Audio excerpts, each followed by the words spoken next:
ధ్యానం చేద్దాం. పరిశుద్ధ గ్రంథాలు తెరవండి. ఈరోజు రాత్రి దైవజనులు మన దగ్గరికి వస్తారు. సాయంత్రం మనం వల్లూరు కాలనీలో సువార్త చేసి మన అబ్రహాం కాలనీలో సువార్త పెట్టి 5 గంటలకి లేదా 5:30 స్టార్ట్ చేద్దాం.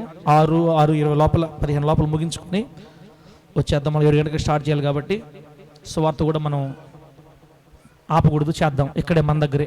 స్త్రీలు ఒకవేళ రాలేకపోయినా పురుషులు అందరూ అందుకోండి. మనం ఒక 1/2 గంట 3/4 గంట చేసేసి సాయంత్రం స్టార్ట్ చేసుకుందాం. అలాగే రేపు చివరి రోజు, రేపు రాత్రి కూడా మీరు సంతోషంగా చేరి రావాలి. అందరు దేవుని సందులోకి చేరి రావాలని ప్రేమ పోరుట తెలియచేస్తున్నాం. పరిశుద్ధ గ్రంథాలు తెరిచి దేవుని మాటలని మనం చదువుకుందాం. పరిశుద్ధ గ్రంథాలు తెరిచి దేవుని వాక్యాన్ని మనం చదువుకుందాం. బైబిల్ గ్రంథంలో నుంచి ఒకసారి పిల్లరా, పోయిన వారం ఏ వాక్యం చెప్పుకున్నామో గుర్తుందా? పోయిన వారం ఏ వాక్యం చెప్పామో గుర్తుందా? మనోహర్ అని చెప్తాడు. పోయిన వారం గుర్తుండేవాళ్ళు ఒక్కరైనా. పరిసయ్యుడు సుంకరి. యాకోబన్న నీకు కూడా గుర్తురాలేదా? పరిసయ్యుడు సుంకరి, అంతే కదా స్టెఫను? ఇక్కడికి వచ్చింది పోయిన వారం వచ్చింది ఇటేనా? ఈ సామ్రాజ్యంకేనా? రైట్. పరిసయ్యుడు సుంకరి. ఎలా ప్రార్థన చేయాలి, ప్రార్థన ఎలాగ ఉండాలి, యేసుక్రీస్తు వారి ఇద్దరిలో నుంచి మనకి ఏమి నేర్పించారో పోయిన వారం. ఇంతకీ చెప్పండి, పరిసయ్యుడు లాగా ఉందామా, సుంకర్ లాగా ఉందామా? పరిసయ్యుడు అంటే పాస్టర్, సుంకర్ అంటే పన్ను వసూలు చేసేవాడు, అందరి చేత పాపి అని అంచబడిన వాడు. పాస్టర్ అని చెప్పుకుంటున్న వాడేమో తేలిపోయాడు యేసయ్య దగ్గర, పాపిగా ఉన్నవాడేమో నీతిమంతులుగా తీర్చబడి వెళ్ళాడు. సుంకరిలాగే బ్రతకాలని తీర్మానించుకున్నాం. మీరు ఖచ్చితంగా మర్చిపోవాలి. ఏ వారం వాక్యం ఆ రోజే మర్చిపోతే మంచి ఆశీర్వాదం ఉంటుంది దేవుడి దగ్గర. దయచేసి ఎవరో కూడా గుర్తు పెట్టుకోవడానికి ప్రయత్నం చేయొద్దు. ఇక్కడ విన్నవాళ్ళు ఇక్కడే వదిలిపెట్టి వెళితే మీకు చాలా మంచిది. పొరపాటును గుర్తు పెట్టుకుంటారేమో, జాగ్రత్త. రైట్. ఈరోజు దేవుడు ఏమి నేర్పిస్తాడో ఒకసారి చదువుదాం. చూడండి, కొంతమంది చాలా కాలం పాటు దావీదు, అబ్రహాము, యాకోబు, యోసేపు, పేతురు, పౌలు ఇవే వింటా ఉంటాం మన వాక్యాలు. కానీ దేవుడు మన మీద కృప చూపి బైబిల్ గ్రంథంలో అసలు ఎంతమంది ఉన్నారో మీకు ఆశ్చర్యం వేస్తూ ఉంటుంది ఒక్కొక్క వారం వింటా ఉంటే. ఇప్పుడు మీరు వినే మాటలు, మీరు వినే వ్యక్తుల జీవితాలు చాలా కాలం క్రితం మనం వినలేదు. అసలు ఈ పేర్లు ఉన్నాయా అని కూడా మీరు గ్రహించి ఉండరు. అటువంటి విషయాలు దేవుడు మనతో మాట్లాడుతున్నాడు కొన్ని నెలల నుంచి. బెసలేల్ అన్న పదం 12 సంవత్సరాల సేవ వస్తే ఇంతవరకు మీరు అసలు ఆ పేరు వినలా. అవునా కదా ఏకపన్న? బెసలేల్ అనే పదం మనం ఎప్పుడు వినలేదు ఇంత ముందు వరకు, నేను మీకు చెప్పలేదు. ఆ తర్వాత చాలా కొత్త కొత్త పేర్లు. ఆయన కిటికీలో నిద్రపోయి పడిపోయింది ఎవరైనా పేర్లు అడగబాకండి సార్, ఒక్కటి అడగబాకండి. ఐతుకు, ఆ పేర్లు కూడా మనం వినలా. కొత్త కొత్త విషయాలు దేవుడు మనకు నేర్పిస్తున్నాడు. మనసులో పెట్టుకోండి, గుర్తు పెట్టుకోండి, మరలా వినండి, ప్రభువులో బలపడండి. ఈరోజు సంఘాలు ఎట్లాగున్నాయంటే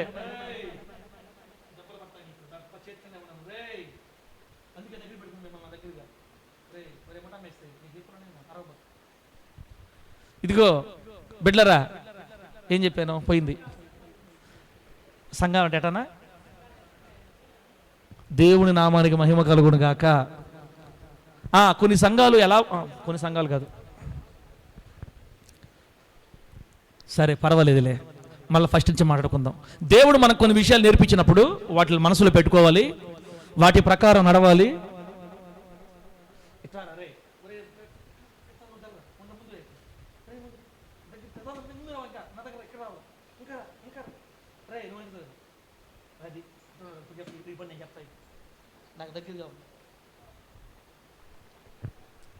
దేవుని బిడ్డలారా, దేవుడు మనకు కొన్ని విషయాలు నేర్పించినప్పుడు వాటిని మనసులో దాచుకోవాలి, వాటి ప్రకారం అనుసరించి నడుచుకోవాలి.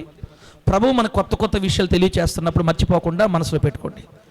2వ సమూయేలు గ్రంథంలోకి వెళదాం. 2వ సమూయేలు గ్రంథం 15వ అధ్యాయం.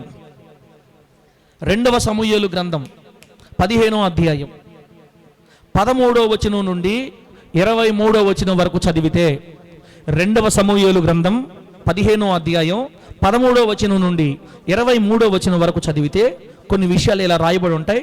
నేనైతే 19వ వచనం నుండి చదువుతున్నాను. 19వ వచనం నుండి చదువుతున్నాను, ఒకసారి చూడండి. రాజు గిత్తీయుడగు ఇత్తయిని కనుగొని నీవు నివాస స్థలమును కోరు పరదేశివై ఉన్నావు, నీవెందుకు మాతో కూడా వచ్చుచున్నావు? నీవు తిరిగిపోయి రాజున్న స్థలమున ఉండుమో. నిన్ననే వచ్చిన నీకు ఎక్కడికి పోవుదుమో తెలియక ఉన్న మాతో కూడా ఈ తిరుగులాట ఎందుకు? నీవు తిరిగి నీ సహోదరులను తోడుకొని పొమ్ము, కృపా సత్యములు నీకు తోడుగా ఉండునుగాక అని చెప్పగా, ఇత్తయి నేను చచ్చినను బ్రతికినను యెహోవా జీవము తోడు, నా ఏలినవాడవును రాజువునగు నీ జీవము తోడు. ఏ స్థలమందు నా ఏలినవాడవును రాజువునగు నీ ఉందువో ఆ స్థలమందే నీ దాసుని నేనును ఉందునని రాజుతో మనవి చేశాను. అందుకు దావీదు, అలాగైతే నీవు రావచ్చునని ఇత్తయితో సెలవిచ్చాను గనుక గిత్తీయుడగు ఇత్తయిను అతని వారందరూ అతని కుటుంబీకులందరూ సాగిపోయిరి. ప్రభువు నామానికి మహిమ కలుగును గాక. చదివిన ఈ వాక్యాన్ని మనందరికి అర్థమగునట్లు బోధించి వాక్యానుసారంగా బ్రతికే కృప దేవుడు మనందరికి ప్రసాదించి ఆయన వాక్యములో మనలను స్థిరపరచును గాక. నీరసంగా ఉండేవాళ్ళు గట్టిగా హల్లెలూయా చెప్పండి. హల్లెలూయా. నీరసంగా ఉండేవాళ్ళు చెప్పమంటే చెప్పేస్తున్నారు. సరే, టైం లేదు. చదివేటప్పుడే మీకు అర్థమైంది ఈరోజు మనం ఎవరి గురించి మాట్లాడుకోబోతున్నామో. ఇత్తయి అనండి. ఏం పేరు? ఇత్తయి. ఏందా కొత్త కొత్త పేర్లుగా ఉన్నాయి సార్. ఏం సార్ ఆ పేర్ల? ఇత్తయి, గిత్తీయుడగు ఇత్తయి, అది పేరు. గిత్తీయుడగు ఇత్తయి. ఈరోజు పరిశుద్ధాత్మ దేవుడు గిత్తీయుడగు ఇత్తయి ద్వారా మనతో మాట్లాడి కొన్ని విషయాలు మనకి నేర్పించాలని కోరుకుంటున్నాడు. మందిరాల్లో అబద్ధాలు చెప్పకూడదు, పాస్టర్తో అబద్ధాలు చెప్పకూడదని దేవుడు ఎవరి ద్వారా నేర్పించాడు మనకి? అననీయ సప్పీరాల ద్వారా నేర్పించాడు. అననీయ సప్పీరాల అబద్ధాలు చెప్పి దెబ్బలు తిని శవాలు అయిపోయారు మందిరాల్లో. దేవుని మందిరంకి లేటుగా వచ్చి కుర్చీలో కూర్చుంటే దెబ్బ కింద పడి ఎత్తబడతారని ఎవరి ద్వారా నేర్చుకున్నాం? ఐదుగు ద్వారా నేర్చుకున్నాం.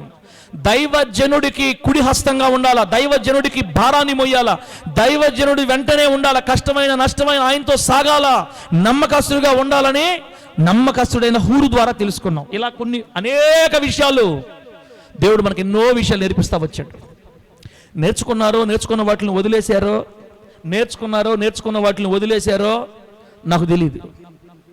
బిడ్డలారా, ఈరోజు అయితే పరిశుద్ధాత్మ దేవుడు ఇత్తయి ద్వారా అనేక విషయాలు మనకు తెలియజేయాలని కోరుకుంటున్నాడు. ఈ ఇత్తయి ఎవరో, అసలు ఈ సంగతులు ఏందో, మనం చదివిన అధ్యాయంలో ఏం జరిగిందో ఒక 5 నిమిషాలు మీకు చెప్తా, శ్రద్ధగా వినండి. దైవజనుడైన దావీదు గారు దేవుని సహాయము వలన గొర్రెలు కాచుకుంటున్నటువంటి గొర్రెల కాపరిగా ఉన్నటువంటి దావీదు దేవుని సహాయము వలన ఇశ్రాయేలీయుల మీద 2వ రాజుగా అభిషేకించబడ్డాడు. ప్రభువుకు మహిమ కలుగునుగాక. మొదటి రాజు సౌలు అయితే, సౌలు తర్వాత సౌలు దేవుని చిత్తానికి వ్యతిరేకంగా ప్రవర్తించిన కారణం చేత సౌలుని ప్రక్కన పెట్టి సౌలుని ఎడబాసి దావీదుకు తోడై ఉండి దావీదు నమ్మకస్తుడని దేవుని హృదయానుసారుడని ఎంచి ఇదిగో ఇజ్రాయేలు దేశం అంతా గొర్రెలు మేపుకుంటున్న వాడిని రాజుగా చేసి పెట్టాడు. ప్రభువు నామానికే మహిమ కలుగునుగాక. దావీదు గారు స్థిరపడ్డారు, చక్కగా పరిపాలన చేశారు. రాజనగరు కట్టబడింది, సువిశాలంగా సామ్రాజ్యం విస్తరించింది. చుట్టుప్రక్కల ఉన్న శత్రువులందరూ దావీదు గారు అంటే భయపడుతున్నారు, లోబడిపోయారు, దాసులుగా ఉన్నారు, కప్పం కడుతున్నారు, సుభిక్షంగా ఉంది రాజ్యం. అంతలో ఏం జరిగిందంటే దావీదు గారి కడుపున పుట్టిన కొడుకే శత్రువుగా లేచాడు దావీదు గారికి. దావీదు కడుపున పుట్టిన కొడుకు అభిషాలోమే తండ్రికి శత్రువుగా లేచాడు. ఇలా కొడుకే శత్రువుగా లేవడానికి కూడా కారణం ఉంది. ఎందుకో ఏం కారణమో తెలుసా? ఏం కారణం? ఒక నీతిమంతుని భార్యని చెరపట్టి, ఒక నీతిమంతుని భార్య మీద కన్ను వేసి ఆమెను లోపరుచుకొని సంగతి బయటపడిన తర్వాత ఎక్కడ నన్ను వేరే విధంగా అనుకుంటారేమోనని ఆమె భర్తని ప్లాన్ ప్రకారం ఊరియాని చంపించిన కారణం, ఒక నరహత్య, ఒక వ్యభిచార శిక్షను బట్టి ఆ పనిష్మెంట్ దావీదు గారి మీదకి వచ్చిందన్నమాట. మనం పొరపాట్లు చేస్తే, తప్పు చేస్తే దేవుడి దగ్గరికి వెళ్ళి క్షమాపణ అడిగితే క్షమించేస్తాడేమో అనుకుంటాం. మనం తప్పు క్షమించబడతాది, కానీ దానివల్ల వచ్చే ఫలితం మాత్రం మనం ఈ భూలోకంలో ఖచ్చితంగా అనుభవించి తీరాల్సిందే. తెలుసో తెలియకో అక్రమ సంబంధాల్లో పడ్డారు అనుకోండి, కొంతకాలానికి తెలుసుకొని ప్రభు దగ్గర ఏడ్చి క్షమాపణ అడిగితే దేవుడు మన పాపాన్ని క్షమించేస్తాడు. కానీ మనం చేసిన ఆ పాప ఫలితం మాత్రం ఈ భూమి మీదే నువ్వైనా నేనైనా అనుభవించి తీరాలా. అది ఎక్కడికి పోదు, ఫలితం అనుభవించాలి ఖచ్చితంగా. అదిగో ఒక వ్యక్తిని చంపిన పాపం, ఆమెని లోపరుచుకున్న పాపం ఎక్కడికి పోలేదు, తన ఇంటి వారి శత్రువులు అయిపోయి దావీదు గారికి. సరే, ఇప్పుడు కొడుకు దేవుడు క్షమించేశాడు దావీదుని, దావీదు గారి పాపం క్షమించబడిపోయింది, దేవుడు ఇప్పుడు తోడుగా ఉన్నాడు దావీదు గారికి. కానీ పాప ఫలితం మాత్రం వదల్లా. అందుకే బైబిల్లో ఉంది, ఎవని క్రియల ఫలం వానికి వస్తుంది, ఎవని క్రియల ఫలం ఖచ్చితంగా వస్తుంది, అనుభవించి తీరాలని చెప్తుంది. కాబట్టి మర్యాదగా జాగ్రత్తగా ఉండాలి మనం భూలోకంలో. యేసై నమ్ముకున్నాం కదా, బాప్తిజం తీసుకున్నాం కదా, చర్చికి పోతున్నాం కదా, అప్పుడప్పుడు ఏమన్నా చేస్తే ఇబ్బంది ఏమి లేదులే, క్షమించేస్తాడు అనుకుంటే దేవుడు క్షమిస్తాడు, పాపం వదలదు. పాపము వలన వచ్చు జీతం మరణం అని చెప్తుంది వాక్యం. కాబట్టి తేడా పడితే మనకే దెబ్బ, మనమే ఇబ్బందులు పడతాం. ఆకస్మిక రోగాలు వచ్చేస్తాయి మన మీదకి, ఆకస్మిక భయాలు వచ్చేస్తాయి, ఆకస్మిక కీడు కలుగుతుంది, ఆకస్మిక యాక్సిడెంట్లు కలుగుతాయి, ఆకస్మికంగా దెబ్బలు తింటాం. దానికి కారణం దేవుడు కాదు, నీవు నేను చేసుకుంటున్న పాపమే. కాబట్టి పాపములో పడకుండానట్లు మనం జాగ్రత్త పడాలి. దేవుని చిత్తం కొరకు మనం జాగ్రత్తగా నిలబడి ఉండాలి. ప్రభువు నామానికి మహిమ కలుగును గాక. సరే, తప్పు జరిగిపోయింది, ఇప్పుడు పనిష్మెంట్ వచ్చింది. కొడుకు తండ్రిని చంపాలని సైన్యాన్ని తీసుకొని పరుగున వస్తున్నాడు అభిషేలోపు దావీదుని చంపాలని. అంతలో దావీదు గారు ఏం చేశారంటే, తన దగ్గర ఉన్నటువంటి తన రాజ్యములో తన దగ్గర ఉన్న సేవకులతోటి, తన భార్యలతోటి, తన పిల్లలతోటి, తన ఇంటి వారితోటి, తన చుట్టూ ఉన్న సేవకులతో ఈ మాట చెప్తున్నాడు. ఏమని అన్నాడంటే, ఇప్పుడు నేను చెప్పిన మాట ఎన్నో వచ్చినది, 2 సమయాల గ్రంథం 15-13 వచనంలో ఉన్న మాట ఏముందమ్మా చదువు. అడేముందంటే, ఇజ్రాయేలీలందరూ దేశమంతా అభిషేలోం పక్షం వహించారని దావీదు తెలిసినప్పుడు యెరూషలేములో ఉన్న తన సేవకులందరికీ ఇలా ఆజ్ఞాపించాడు, అభిషేలోము చేతిలో నుండి మనము తప్పించుకొని రక్షణ పొందలేం, మనం పారిపోదాం రండి. హఠాత్తుగా అభిషేలోం వచ్చి మనలను పట్టుకుంటే, మనం కీడు చేస్తే, పట్టణాన్ని ప్రజలని కత్తివాత హతము చేస్తే ఇబ్బంది పడతాం. కాబట్టి త్వరగా మనం బయలుదేరి వాడి చేతులను తప్పించుకొని వెళ్ళిపోదాం రండి అని తనను తరుముకుని వస్తున్నటువంటి కుమారుడు చేతుల్లో నుంచి తప్పించుకొని వెళ్ళిపోవడానికి తన దగ్గర ఉన్న జనులని, తన సేవకులందరితో మాట్లాడుతున్నాడు. లెండి వెళ్ళిపోదాం, ఒకవేళ వాడు వచ్చాడంటే మన మీద పడి కొట్టి చంపేస్తాడు, ఇదిగో ఇబ్బంది అయిపోద్ది రండి అని అందరినీ కలగలుపుకొని అందరికీ చెప్పి తన దగ్గర ఉన్న దాసును తీసుకొని త్వరగా ఊరు వదిలిపెట్టి ఒక 10 మంది ఉపపత్నుల్ని కోట కాపలా పెట్టి బయలుదేరి వెళ్ళిపోతా ఉన్నాడు దావీదు సైన్యం తీసుకొని. ప్రభు నామానికి మహిమ కలుగును గాక. చెప్పండి గట్టిగా హల్లెలూయా. అమ్మా, దావీదు గారు నువ్వు అనుకుంటున్నట్టుగా, నేను అనుకుంటున్నట్టుగా కొడుకు భయపడి కొడుకు చంపేస్తాడేమోనని వెళ్ళట్లా.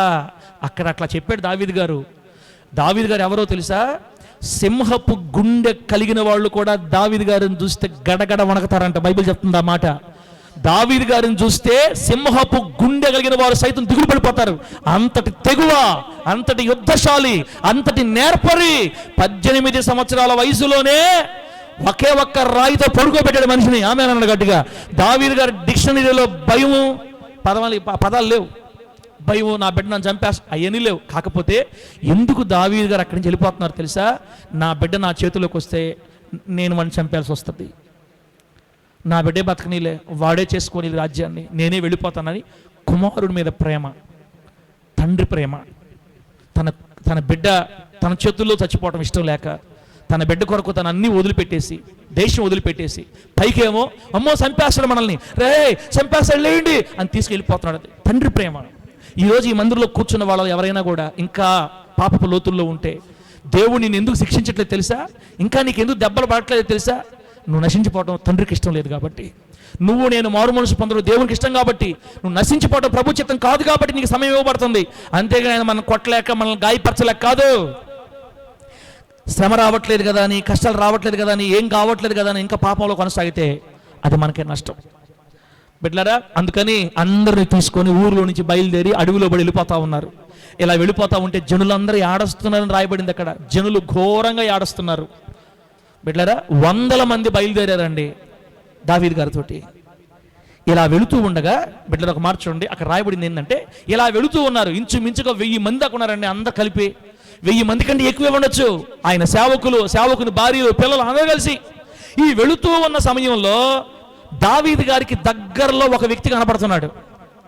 ఆ వ్యక్తి పేరు ఏం పేరంటే, అలా బయలుదేరి వెళ్ళిపోతూ ఉండగా మార్గ మధ్యలో ఒక వ్యక్తిని చూశాడు, దగ్గరే ఉన్నాడు.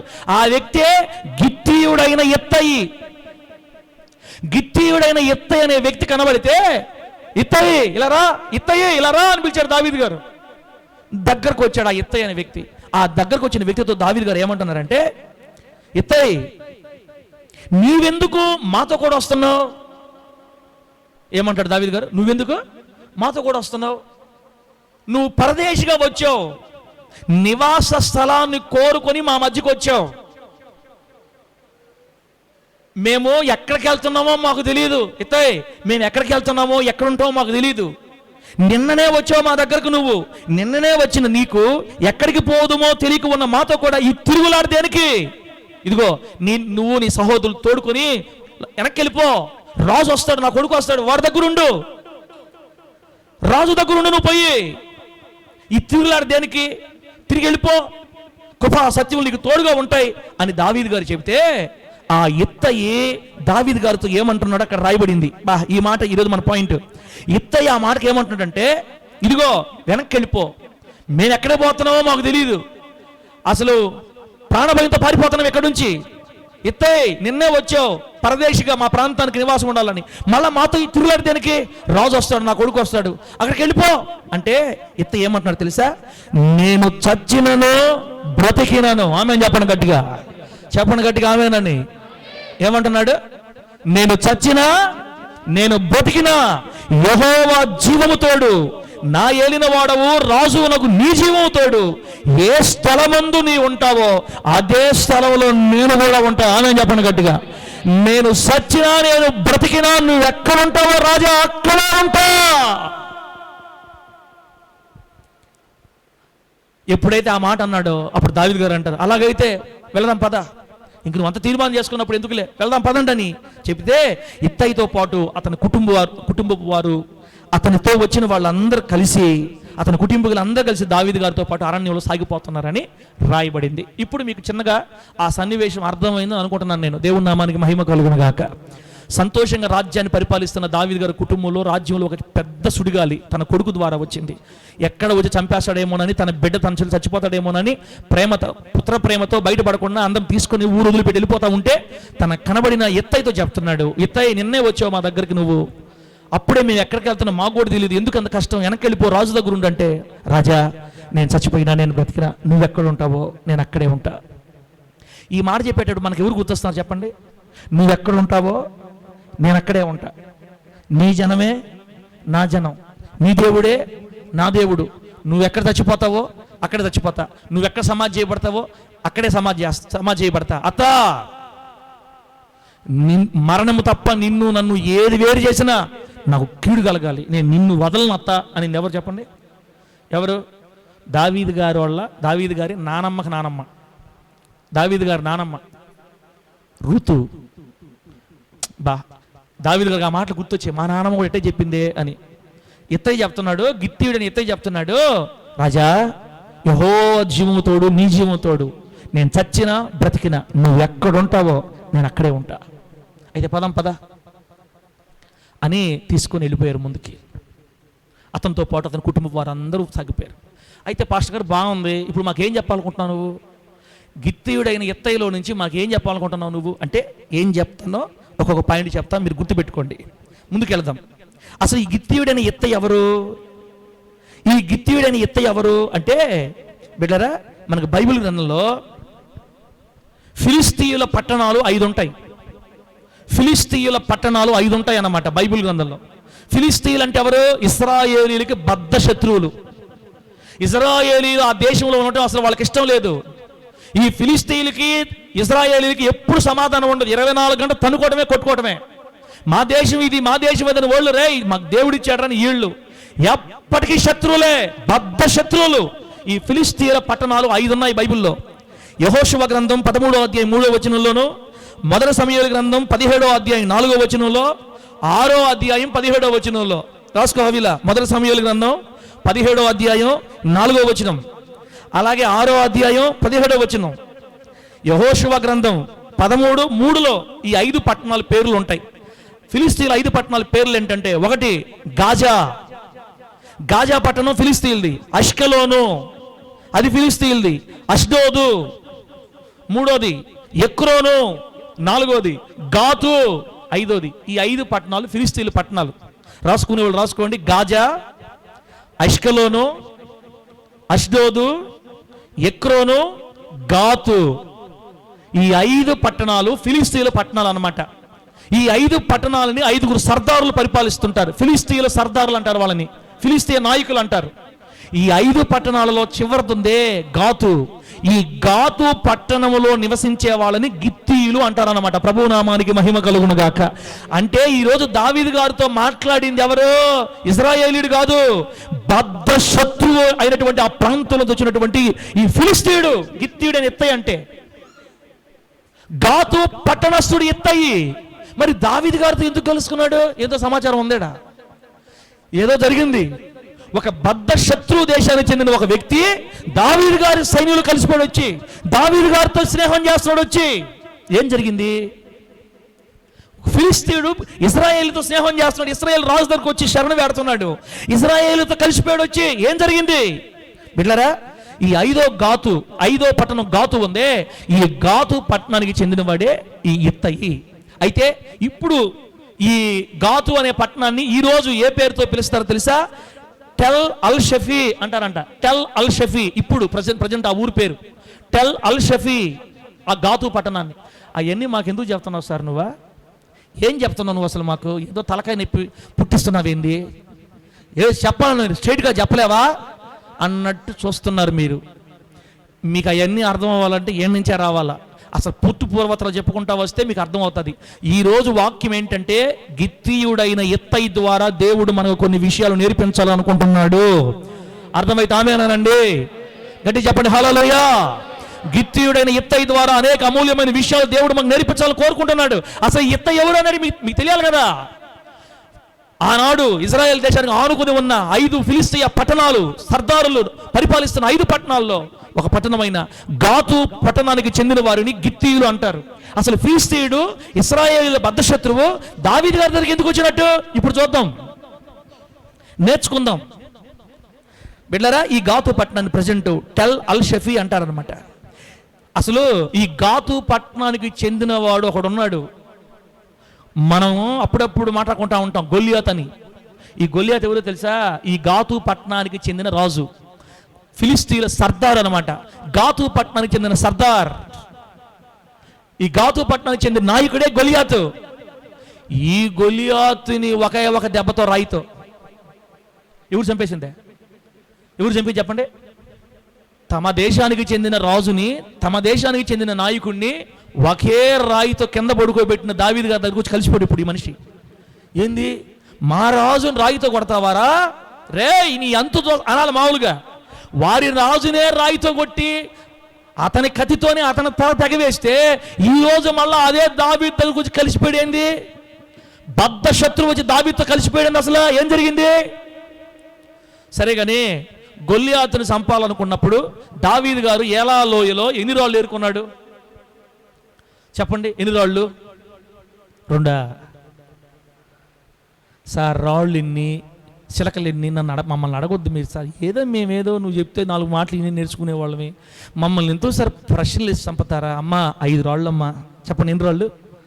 ఏలా లోయలో దావీదు ఏరుకున్న రాళ్ళు పరిపూర్ణక. ఏలా లోయలో దావీదు ఏరుకున్న రాళ్ళు 5 రాళ్ళు. ఎందుకు ఏరుకున్నాడో తెలుసా? ఒకవేళ నేను గొల్లియాతును చంపిన తర్వాత మిగతా 5 రాజులు కూడా, మిగతా 4 కూడా రంగంలోకి దిగితే ఒక్కొక్క రాయ. ఆమె నన్ను గట్టిగా ఒకటే రాయితో పొనుకోబెట్టేస్తా ఎవడినైనా, నా దేవుడు నాతోటని 5 రాళ్ళు ముందుగానే ఏరుకొని పోయాడు. ఎవడు రాలా, బయటపోయి వెళ్ళి అడ్రస్ లేక వెళ్ళిపోయారు.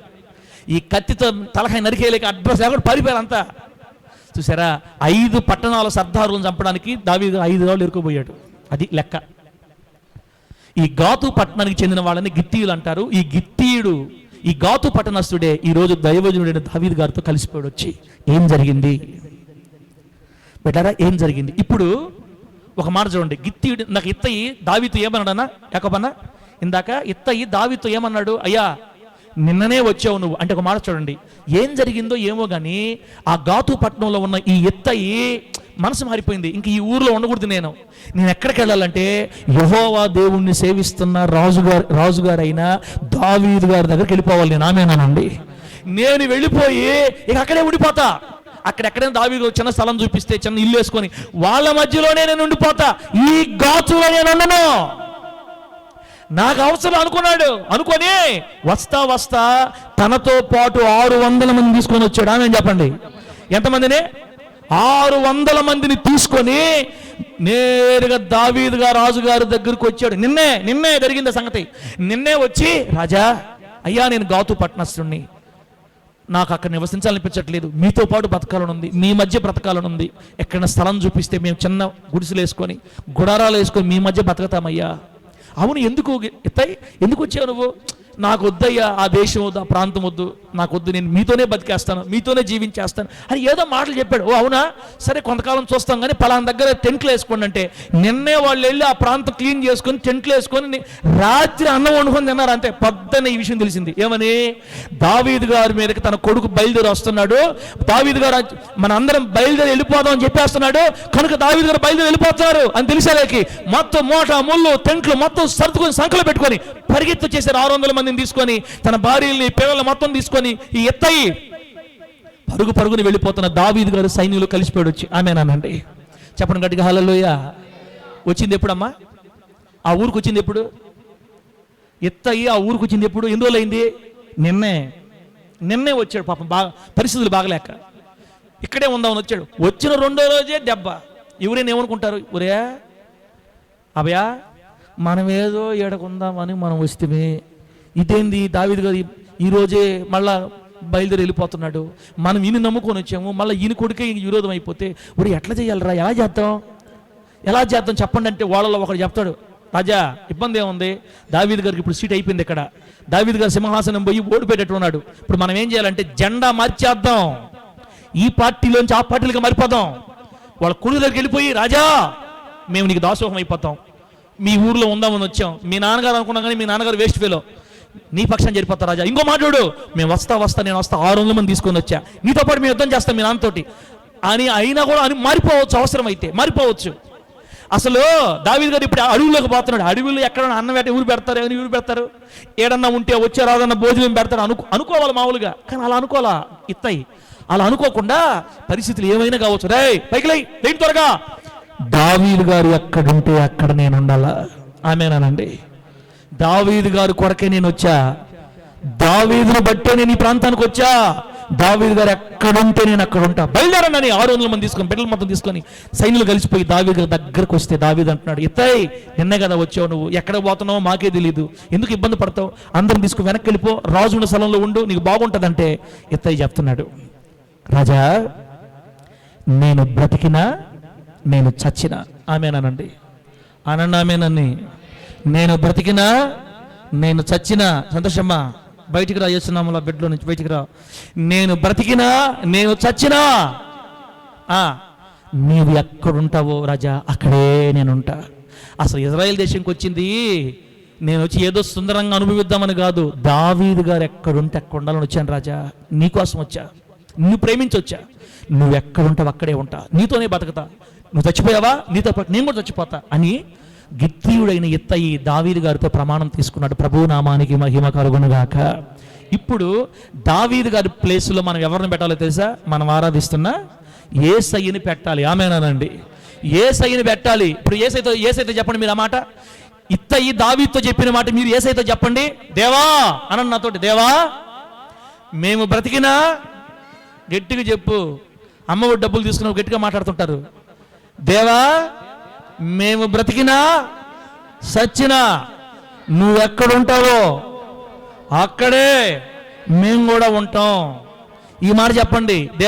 ఇశ్రాయేల్ పాస్టర్ గారు ఎవరన్నా వచ్చి మిమ్మల్ని కాల్చేస్తామంటే, ఎవరన్నా వచ్చి మిమ్మల్ని లేపేస్తామంటే మేము కూడా నిన్ను వదిలిపెట్టి అడ్రస్ లేకుండా నాయనా రేపు పొద్దున బతకొచ్చులే అని వెళ్ళిపోతాం అంటారా?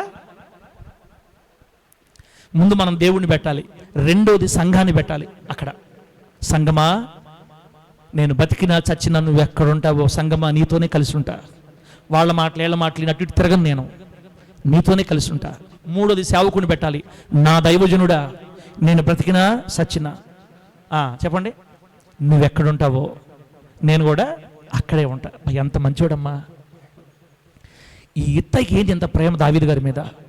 ఒక ఫిలిస్తీయుడు తన నాయకుడిని దావీదు గారు రాయితో కొట్టి తల తెగవే చంపేశాడు. అయినా దావీదు గారు ఎందుకు ఇంత ప్రేమ? ఏం జరిగింది? ఎందుకు ఇంత ప్రేమ జరిగింది? ఒక బద్ధ శత్రు దేశంలో నుండి ఒక వ్యక్తి దావీదు గారిని నమ్ముకుని వచ్చేసాడండి. ఇప్పుడు ఒక అవకాశం వచ్చింది. దావీదు గారు చెప్తున్నారు, ఇత్తయి నువ్వు ఇబ్బంది పడతావు, ఇంతమంది తీసుకొని వచ్చావు, వెనక్కి వెళ్ళిపో, రాజు దగ్గర ఉండని అవకాశం మరి ఇస్తున్నాడు దావీదు. ఎంత అవకాశమైన ఈ రాజా, యెహోవా జీవము తోడు, నీ జీవము తోడు, నువ్వెక్కడుంటావు అక్కడే ఉంటా, నేను సచ్చినా నేను బతికినా. గుండ్ల మీద చెయ్యేసుకొని ధైర్యంగా మీరు చెప్పగలుగుతారా? యేసయ్యతో ఈ మాట చెప్తారని మీరు నిజంగా దేవునితో ఈ మాట చెప్పగలుగుతారా? ఇప్పుడు యేసయ్యా, నీ కొరకు చచ్చిపోయినా బ్రతికినా నువ్వు ఎక్కడ ఉంటావో నేను అక్కడే ఉంటా అనే పని అయితే ఆదివారాల పూట పనులకు ఎందుకు పోతారు మన వాళ్ళు చెప్పండి? ఆదివారాల పూట పనులకు పోయేవాళ్ళు, డబ్బు కోసం పరిగెత్తేవాళ్ళు ఈ మాట చెప్పలేరు. లోక సంబంధమైన ఆకర్షణకు లోనైపోయి దేవుని పక్కన పెట్టేసేవాళ్ళు ఈ మాట ఎలా చెప్పగలుగుతారు అసలు? ఏమ్మా, మనం చెప్పలేం, మనలో తేడా పడింది, మనం దెబ్బతిన్నాం మనం. కానీ ఇత్త ఎలా కాదు, రాజా నేను బతికినా నేను చచ్చినా నువ్వెక్కడుంటావు నేను అక్కడే ఉంటా. యేసయ్యా నువ్వెక్కడుంటావో నేను అక్కడే ఉంటా. నీకోసం ఎన్ని కష్టాలైనా పడతా, నీకోసం ఎన్ని శ్రమలైనా పడతా. ఇప్పుడు పాస్టర్ల వాక్యాలు ఎలా చెప్తున్నారు చెప్పండి? దేవుని మందిరంకి వచ్చిన ప్రియులారా, నా దేవుడు మీ తల ఎత్తతాడు, ఆమేనండి ఆమేనని. మీరు పైవారుగా ఉంటారు కానీ కింది వారుగా ఉండరు. మీరు అడుగు పెట్టే ప్రతి చోట నీలో పడద్ది, నేతిలో పడద్ది. మీరు అనేక మందికి అప్పులు ఇస్తారు కానీ అప్పులు చేయరు అని పాస్టర్లు బాగా ఆశీర్వాదాలు చెప్పేసరికి క్రైస్తువులు బాగా ఉబ్బిపోయి ఏమన్నా కనుక దెబ్బ తగిలి బాధ వచ్చింది అనుకో, దేవుడు నాకేం చేయలా, దేవుడు నన్ను పట్టించుకోవాలా, దేవుడు నన్ను వదిలేశాడు, నాకెందుకు జరిగింది, నాకే ఎందుకంటే జరుగుతుంది, అసలు నాకు దేవుడు తోడే లేడు, అసలు ఈ దేవుళ్ళో రాకుండా బాగుండేది, దేవుళ్ళో రాకముందే బాగుండే, దేవుళ్ళకి వచ్చేది మొత్తం పోయింది అని దేవుడిని తగులుకుంటారు, పాస్టర్ని తగులుకుంటారు, మొత్తం తిడతా ఉంటారు కానీ పోయి మనుషులు. అందుకే వాక్యమే నువ్వేమన్నా తెలుసా? నేను బ్రతికినా చచ్చినా యేసయ్యా నీవెక్కడుంటే అక్కడే నీతో కూడా ఉంటా. ఆమేన్ చెప్పండి గట్టిగా. బ్రతికినా చచ్చినా నీవే నా దిక్కని చెప్పాలి. అది క్రైస్తవం అంటే. నాకు ఆశీర్వాదం వస్తేనే, నాకు మేలు వస్తేనే, నాకు బాగుంటేనే, అన్ని నాకు కలిసి వస్తేనే, నాకు పిల్లలు పుడితేనే, నా వ్యాపారం బాగుపడితేనే, అన్ని కలిసి వస్తేనే, నాకు ఉద్యోగం వస్తేనే, మా ఆయన రక్షణ పొందితేనే నువ్వు దేవుడివి అనేది భక్తి ఆనందమ్మా. నేను బ్రతికినా నేను చచ్చినా నీతోనే ఉంటా యేసయ్యా అని చెప్పాలి మనం. సంగమా, నా సంగమా, నేను బ్రతికినా చచ్చినా నీతోనే ఉంటా. కొంతమంది మన మందిరంలో మారు మనసు పొంది కొంతకాలం ఇక్కడ ఉండి పనుల మీద ఉద్యోగాల మీద బయటికి వెళ్ళిపోతారు. బాగేనండి.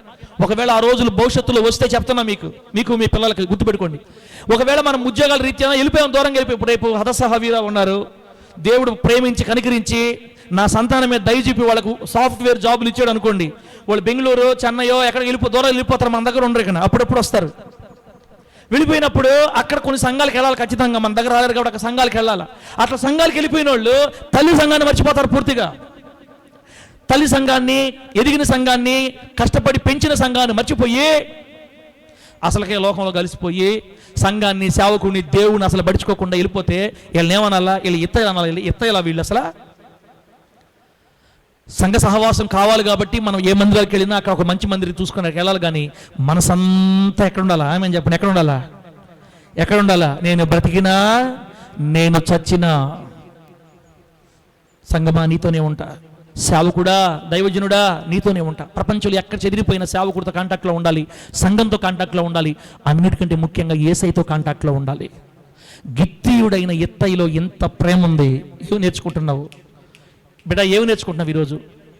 మనలో చూడండి, సంఘాలకి అసలు క్రమంగా రారు, సంఘాన్ని పట్టించుకోరు, సేవకులు పట్టించుకోరు, సేవకుల మీద ఆలోచనలు ఉండవు. వచ్చామా, 4 మాటలు విన్నామా, వెళ్ళిపోయామా, ఇష్ట ప్రకారం బతికామా, మళ్ళీ ఆదివారం వచ్చామా, కనబడ్డామా. బాధ్యత, భారం, ప్రేమ లేవు. జాంతానా ఈరోజు సంఘాల్లో జాంతానై పాస్టర్ లేదు, గేస్టర్ లేదు, సంఘాలు లేవు, బంగాలు లేవు, ఏమి లేవు. వచ్చామా, వెళ్ళిపోయామా, ఎవరికెవడు వచ్చామా, 4 మాట్లాడినామా, వెనక కూర్చున్నామా, వెళ్ళిపోయామా, ఎవరు నష్టం లేదు.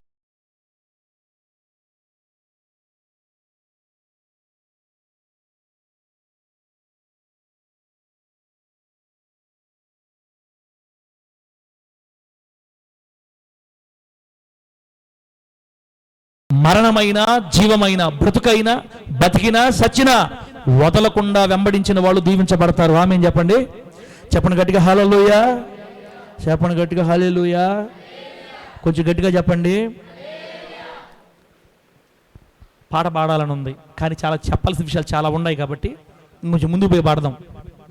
ఇత్తయి అనే పదానికి అర్థం చెప్తున్నా, రాసుకోండి. ఇత్తయి అనే పదానికి అర్థం, ఇత్తయి అనే పేరుకి అర్థం ఏంటో తెలుసా?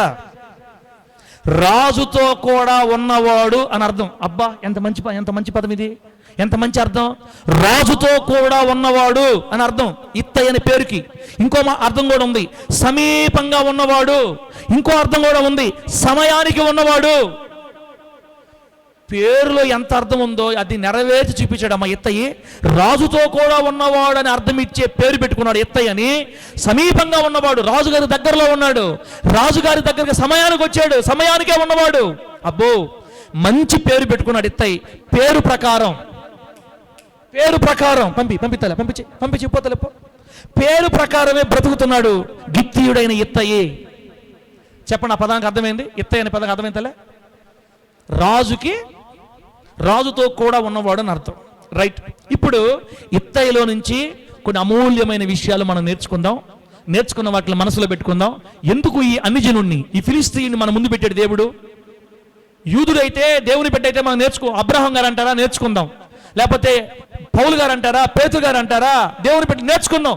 ఒక అన్యజనుని కూడా తీసుకొచ్చి మనకు నేర్పిస్తుంది ఈరోజు.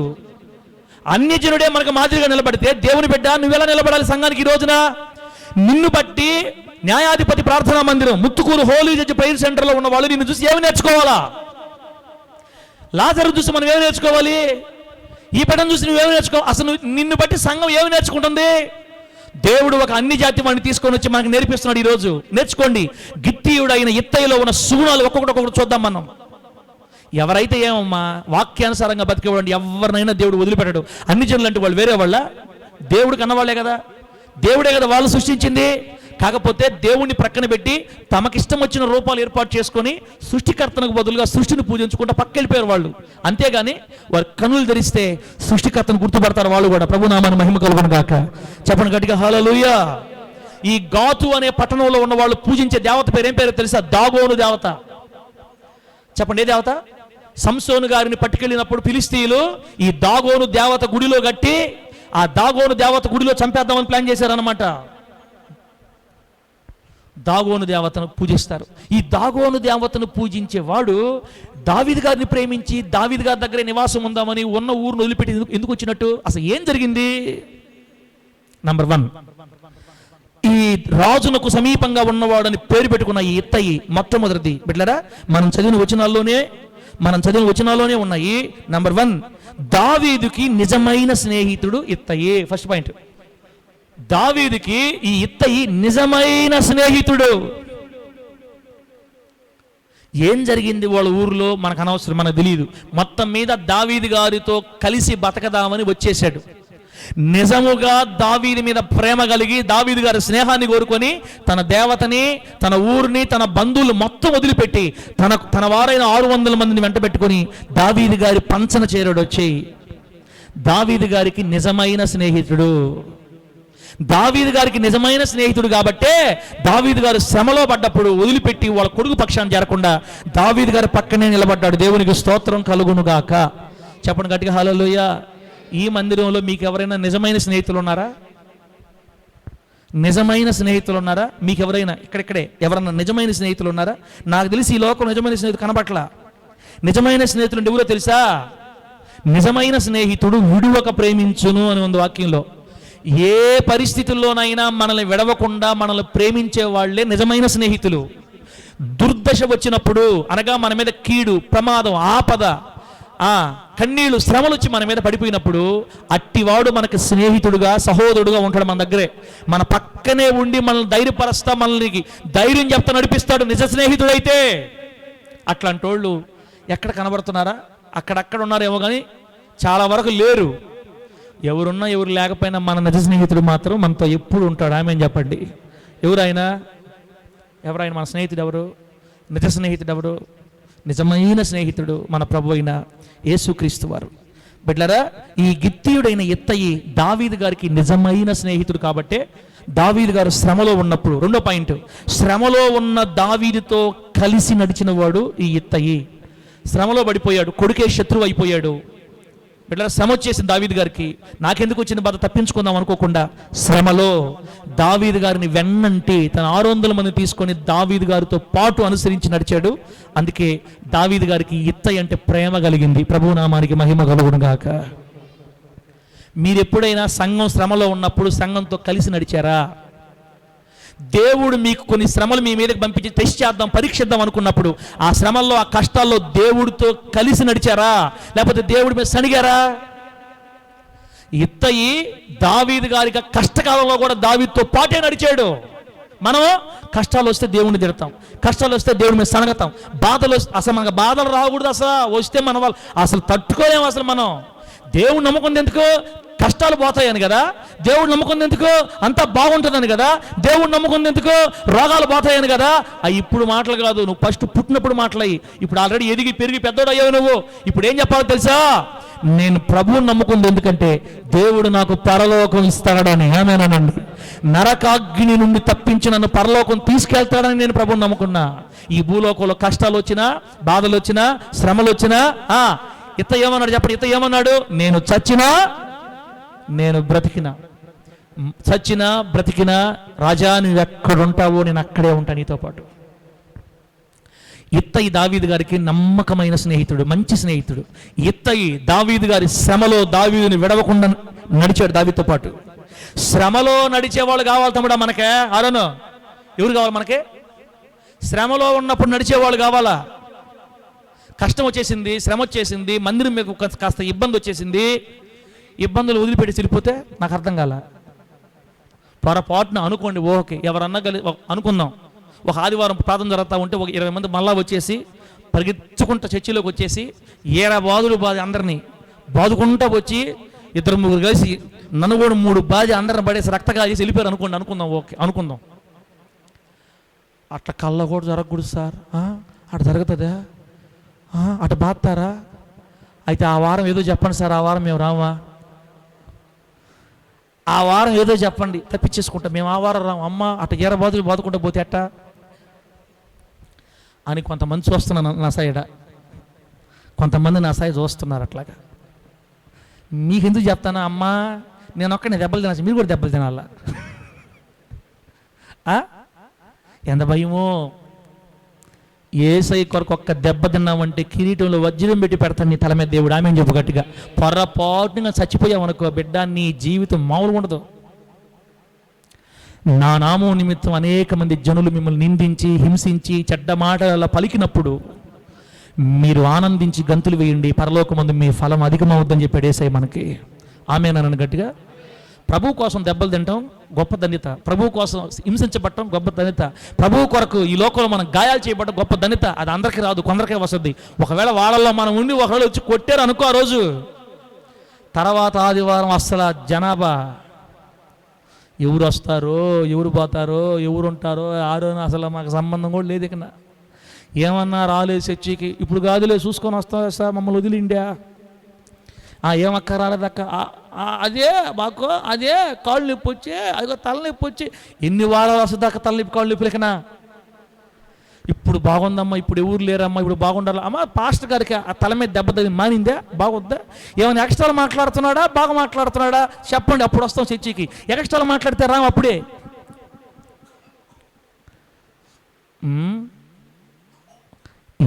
ఇప్పుడు యుద్ధానికి పోతున్నాడు.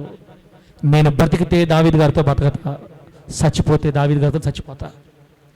శ్రమలో నిలబడేవాడు తమ్ముడు ఆ బిడ్డ అంటే, శ్రమలో నిలబడేవాడు విశ్వాసం అంటే మధ్యలో వదిలిపెట్టి నాకెందుకు వచ్చిన బాధను పరిపేవాడు కాదు. ఇంతవరకు సరే ఇప్పుడు మారండి. ఎత్తయి నేర్పిస్తున్నాడు మనకి. శ్రమలో దావీదు గారితో కలిసి నడిచిన వాడు ఎత్తయి. అందుకే ఒక అన్ని జనుని తీసుకొచ్చి, అన్ని జాతి వాడిని తీసుకొచ్చి మనకు బుద్ధి చెప్తున్నాడు యేసయ్య. శ్రమలో, కష్టాల్లో, రోగాల్లో, నిందల్లో, బాధల్లో, అవమానాల్లో యేసయ్యను వదలొద్దు. కష్టాల్లో, నిందల్లో, అవమానాల్లో, బాధల్లో పరిస్థితులు తలకిందులైపోయి భయంకర పరిస్థితులు వచ్చిన సంఘాన్ని వదలొద్దు, సేవకుని వదలొద్దు. వాళ్ళు కదా నిజమైన క్రైస్తవులు అంటే, వాళ్ళు కదా నిజమైన క్రైస్తవులు అంటే. నెల్లూరులో మందిరం పడగొట్టేసిన తర్వాత, తీసేసిన తర్వాత కనీసం ఒక్కరన్నా పలకరిస్తారేమో అనుకున్నాను నేను. మిమ్మల్ని ఇబ్బంది పెట్టడం కాదులేమ్మా, చెప్తున్నా నా మనసులో బాధ. సార్ ఎలా ఉన్నారు, ఎక్కడుంది పరిస్థితి, నెక్స్ట్ వారం ఆరాధన ఎడ చేద్దాం, ఏమనుకుంటున్నారు సార్, దిగులు పడద్దు మీరు అసలు. అట్లాగా ఎవరన్నా మాట్లాడతారు ఏమో అనుకుంటే ఎవరో ఒకరిద్దరు తప్ప అసలు ఆ మాటే ఎవరన్నా నువ్వు కూడా. మనకి ఎందుకు వచ్చిన బాధ, సార్తో మళ్ళీ మనం ఆ మాట అంటే బాధపడతాడేమో, ముందే బాధల్లో ఉండడు అంటారు. మళ్ళీ కౌంటర్ నాకే వేస్తారు. నేను మళ్ళీ ఎత్తితే నువ్వు బాధపడతావులే సార్ జోసఫ్ అన్న, మళ్ళీ మేము ఆ మాటలు ఎత్తామనుకో మీకు మళ్ళీ బాధలో ఉండరు. మళ్ళీ మాటల కష్టాల్లో ఉన్నప్పుడు, కన్నీళ్ళలో ఉన్నప్పుడు కలిసి ఉండాలి బిడ్డ, శ్రమలో కలిసి నడవాలి. మా సేవకుడు ఒంటరిగా ఉంటాడు, బాధలో ఉన్నాడేమో, ఒకసారి పలకరిద్దాం, లేకపోతే నెల్లూరు దాకా పోయేసిద్దాం.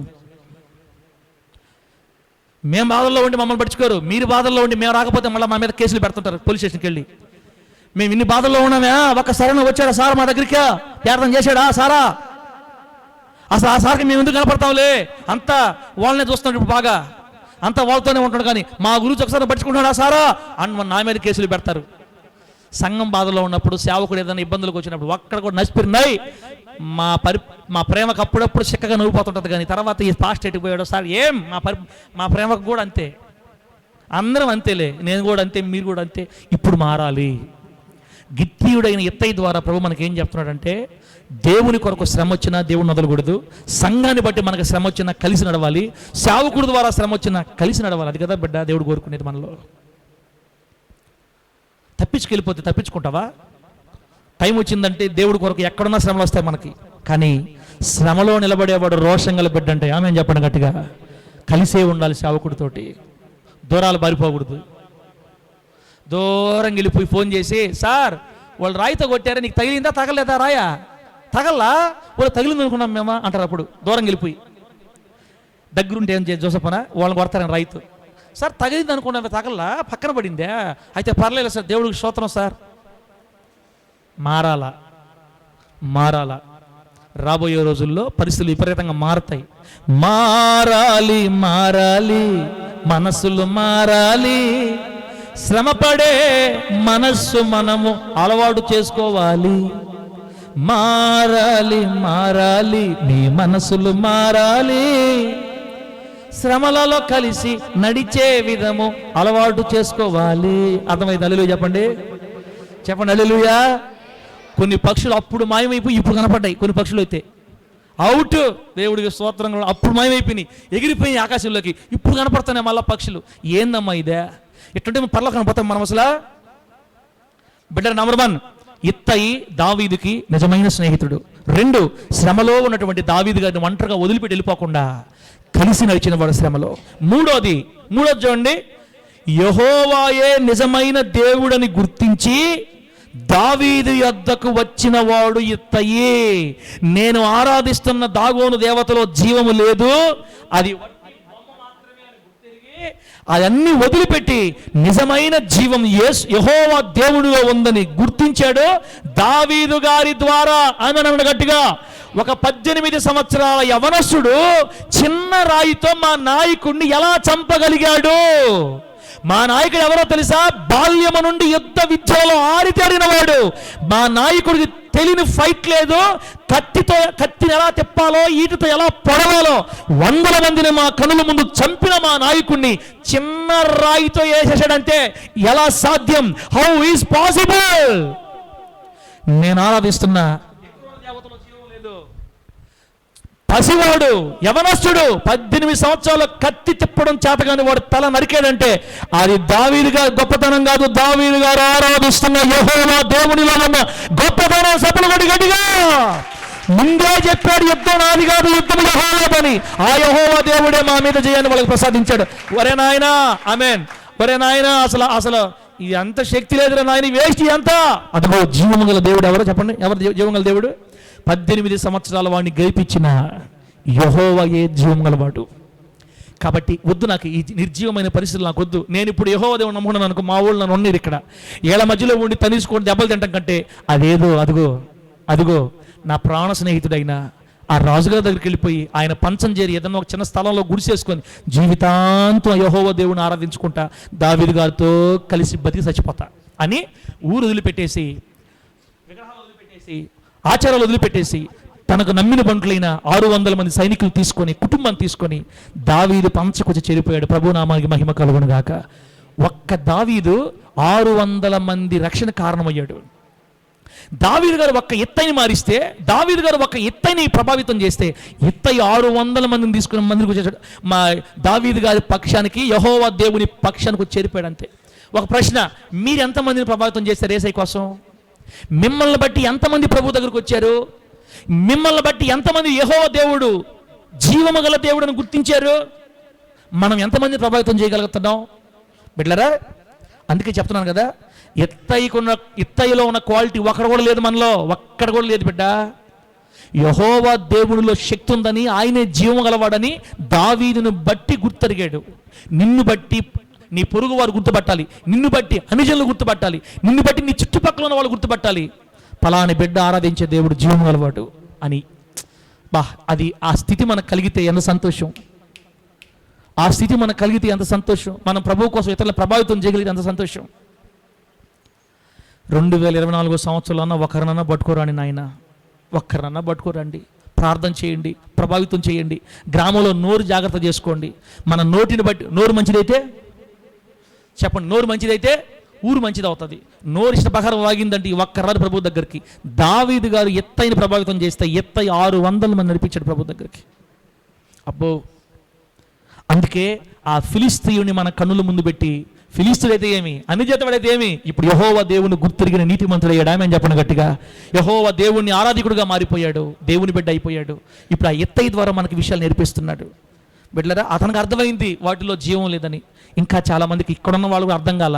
వాళ్ళైతే దాగోని దేవతను పూజిస్తున్నారు, కానీ మనమైతే డబ్బును పూజిస్తున్నాము, వెండి బంగారాలు పూజిస్తున్నాము. యేసయ్య కంటే పనులు ఎక్కువ, యేసయ్య కంటే డబ్బు ఎక్కువ, యేసయ్య కంటే భార్య ఎక్కువ, భర్త ఎక్కువ, పిల్లలు ఎక్కువ. వాళ్ళలాగే మనం కూడా లే, కాకపోతే వాళ్ళు అట్టున్నారు, మనం ఇట్టుండి ఆరాధిస్తున్నాం అనమాట. మారాలి మనసు మారి యెహోవా దేవుని వైపు తిరిగి, నా చావైనా బ్రతుకైనా, నేను చచ్చినా బతికినా, రాజా నువ్వు ఎక్కడుంటావో నేను నీతో పాటు అక్కడే ఉంటాను చెప్పాలి. ఆమె చెప్పండి గట్టిగా. ఆ తీర్మానం చేయాలి ఈరోజు మనం, ఆ తీర్మానం చేయాలి. తర్వాత పాయింట్ బిడ్డలారా, దావీదు దేవుని చేత అభిషేకించబడ్డాడని గుర్తించాడు. గుర్తించి దావీదు గారి ద్వారా ఆకర్షించబడి దేవుని యొద్దకు వచ్చాడు అనమాట. ఇప్పుడు చెప్పుకున్నాం మనం, వాటి మీద చెప్పుకున్నాం. ఇప్పుడు బిడ్డలారా, ఇప్పుడు వాటి మీద చెప్పుకున్నాం మనం ఈ మాట. దావీదు గారి ద్వారానే ఎత్తయి దేవుని దగ్గర రాగలిగాడు. అర్థమైందా? మరి తన స్థలాన్ని విడిచిపెట్టి, తన ఊరును విడిచిపెట్టి దావీదు గారితో ఉండటానికి నిశ్చయించుకొని, తీర్మానం చేసుకొని, జీవితాంతం తన ఊరికి వెళ్ళకూడదని, ఆ ప్రాంతంలోకి వెళ్ళి ఆ ప్రజలతో కలిసి ఉండకూడదని తీర్మానించుకొని దావీదు గారి దగ్గర వచ్చేసాడు ఎత్తయి. తర్వాత తాను రావడమే కాదు, తను నమ్ముకున్న 600 మందిని తీసుకొని దావీదు గారి దగ్గర వచ్చేసాడు ఎత్తయి. బిడ్డలారా, దావీదు గారు వెనక్కి వెళ్ళమని అవకాశం ఇచ్చినా, చచ్చితే నీతో చచ్చిపోతాను కానీ బతుకుంటే నీతోనే బతుకుంటానయ్యని నిలబడ్డాడు. దావీదుతో కలిసి శ్రమ అనుభవించడానికి ఒప్పుకున్నాడే కానీ సుఖాన్ని కోరుకోలేదు. ప్రభు నామానికి మహిమ కలుగును గాక. యేసయ్య కొరకు అవసరమైతే శ్రమ అయినా అనుభవిద్దాం, కానీ యేసయ్యకి దూరంగా ఉండి సుఖం అనుభవించాల్సిన అవసరం మనకి లేదని ఈరోజు నువ్వు తీర్మానం చేసుకోవాలా. స్వలాభాన్ని కోరుకోకుండా, స్వలాభాన్ని ఆశించకుండా నిస్వార్థపరుడుగా దావీదు గారితో పాటు శ్రమ అనుభవించడానికి అరణ్యంలోకి వెళ్ళిపోతున్నాడు ఎత్తై. సొంత వారే దావీదుని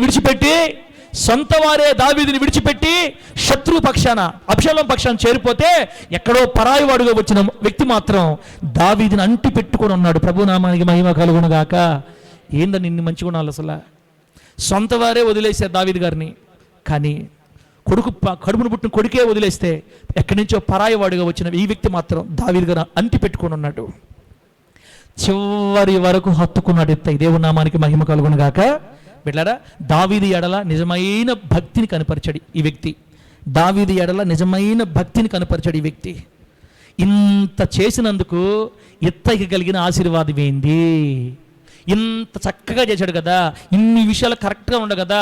దావీదు గారి కోసం తన ఊరే వదిలేశాడు, తన దేవతను వదిలేశాడు, తన రక్త సంబంధం వదిలేశాడు, తన ఇల్లు వదిలేశాడు, ఊరే వదిలిపెట్టి వచ్చేసేస్తే దావీదు గారు వల్ల ఇతనికి ఏం మేలు కలిగింది? అంత తీర్మానం చేసుకున్నందుకు ఎత్తయికి ఏదైనా మేలు కలిగిందా? 2 సమూయేలు గ్రంథం 18వ అధ్యాయం 1వ వచనం 2వ వచనం చదివితే, చదువుమా. 2 సమూయేలు 18:1-2. దావీదు తన యొద్ద ఉన్న జనులను లెక్కించి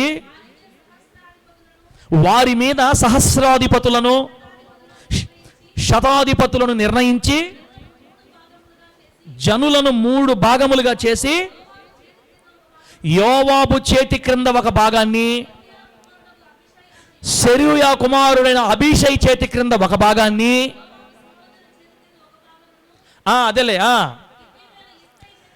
గిత్తీయుడైన ఇత్తై చేతి కింద ఒక భాగాన్ని ఉంచాడు. దేవునికి స్తోత్రం కలుగును గాక. అర్థమైనా అర్థం కాకపోయినా ఒక మాటేనండి, ఇంతకాలం నమ్మకంగా దావీదు గారిని ఇత్తై వెంబడించడం వల్ల ఏం మేలు జరిగిందో తెలుసా?